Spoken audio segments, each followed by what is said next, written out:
ഒരു സമരം എങ്ങനെ അവസാനിപ്പിക്കണം എന്നറിയാതെ പകച്ചുപോയ പ്രവർത്തകരെയാണ് ഇന്നലെ കോട്ടയത്ത് കണ്ടത്. ഗവൺമെന്റ് നഴ്സിംഗ് കോളേജിലെ റാഗിങ്ങുമായി ബന്ധപ്പെട്ട് പ്രതിഷേധിക്കാനെത്തിയ SFIക്കാരാണ് പോലീസ് ബസ് എത്താൻ വൈകിയതോടെ അങ്കലാപ്പിലായത്. റാഗിംഗ് വിവാദം കത്തിനിൽക്കുന്ന കോട്ടയം ഗവൺമെന്റ് നഴ്സിംഗ് കോളേജ് പ്രതിഷേധ സമരങ്ങൾ ഒന്നിനു പിറകെ ഒന്നായി കോളേജ് ക്യാമ്പസിലേക്ക്. ആദ്യം ABVP, പിന്നീട് KSU. പ്രതിഷേധക്കാരെ പോലീസ് അറസ്റ്റ് ചെയ്ത് നീക്കിക്കൊണ്ടിരുന്നു.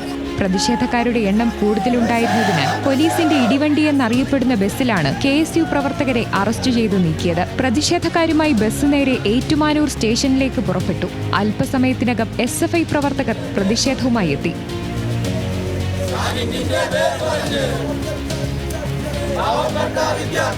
ബാരിക്കേഡ് മറികടക്കാൻ ശ്രമിക്കുന്നു. പോലീസ് ജലപീരങ്കി പ്രയോഗിക്കുന്നു. പ്രവർത്തകർ വീര്യം ചോരാതെ മുദ്രാവാക്യങ്ങൾ മുഴക്കിക്കൊണ്ടിരിക്കുന്നു. ജലപീരങ്കി അവസാനിച്ചു. നേതാക്കളുടെ പ്രസംഗത്തിനു ശേഷം അറസ്റ്റ് ചെയ്തു നീക്കുക എന്നതാണ് പതിവ് രീതി. എന്നാൽ പ്രസംഗം കഴിഞ്ഞിട്ടും അറസ്റ്റ് ഉണ്ടാകുന്നില്ല. കാരണം ഏറ്റുമാനൂർക്ക് പോയ ബസ് തിരിച്ചെത്തിയിട്ടില്ല.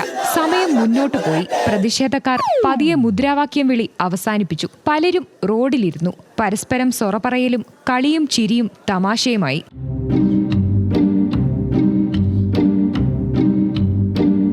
സർവ്വസന്നദ്ധരായി നിന്ന പോലീസ് ഉദ്യോഗസ്ഥരും പയ്യെ അങ്ങിങ്ങായി മാറി നിന്ന് വർത്താനം പറയാൻ തുടങ്ങി.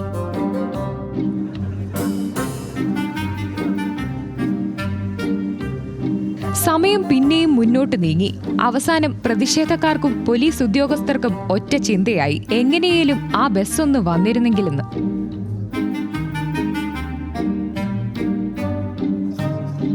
മണിക്കൂറുകൾക്കു ശേഷം എല്ലാവരും കണ്ണുനെട്ടിരുന്ന ആ ബസ് എത്തി. എല്ലാവർക്കും വീണ്ടും ഉണർവ്. മുദ്രാവാക്യം വിളി വീണ്ടും സജീവമായി. പക്ഷേ അറസ്റ്റ് വേണ്ട, നിങ്ങൾ പിരിഞ്ഞു പോവാൻ പോലീസ് നിർദ്ദേശിച്ചു. ഒടുവിൽ അങ്ങനെ തന്നെ പ്രതിഷേധം വിജയമെന്ന് പ്രഖ്യാപിച്ച് സമരം പിരിച്ചുവിട്ടു. എങ്കിൽ പിന്നെ ഇതിത്തിരി നേരത്തെ ആയിക്കൂടായിരുന്നു എന്ന് പ്രതിഷേധത്തിൽ പങ്കെടുത്തവരും കാവൽ നിന്ന പോലീസുകാരും ഉറപ്പായും ചിന്തിച്ചിട്ടുണ്ടാവും. ന്യൂസ് മലയാളം, കോട്ടയം.